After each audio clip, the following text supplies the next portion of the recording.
নমস্কার। আমি কয়েকটি কথা আপনাদের সবাইকে জানাতে চাই। আচ্ছা, আপনাকে কেউ যন্ত্রণা দিচ্ছে?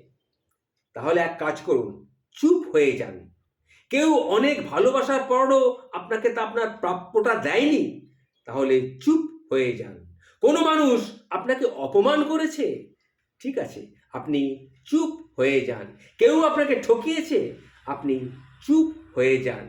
কেউ আপনাকে তুমুল মিথ্যা দোষারোপ করছে? আপনি চুপ করে যান। কেউ আপনাকে বিশ্বাস করছে না অবিশ্বাস করছে? তাহলে চুপ হয়ে যান। কেউ কি আপনার সঙ্গে বিশ্বাসঘাতকতা করছে? তাহলেও বলছি চুপ হয়ে যান।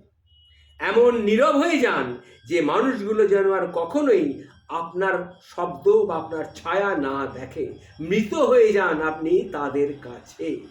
প্রতিজ্ঞা করুন আর কখনোই ঘুরেও তাদের দিকে আর ফিরে তাকাবেন না। শুধু এই প্রতিজ্ঞাটা করতে পারলে আপনি কষ্ট পাবেন না। এই যে নীরবতা আপনাকে দম বন্ধ করা আর্তনাদ দেবে, অপরদিকে আপনাকে আফসোসও দেবে।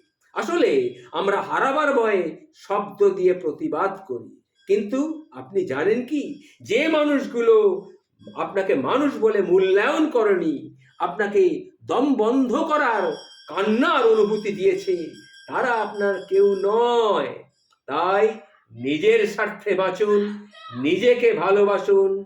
আপনার একজন সৃষ্টিকর্তা আছেন, এটা কিন্তু আপনি ভুলে যাবেন না। সকল দুঃখ, সকল কষ্ট, সকল চাওয়া পাওয়া সব কিছু ওই সৃষ্টিকর্তার কাছে বলুন।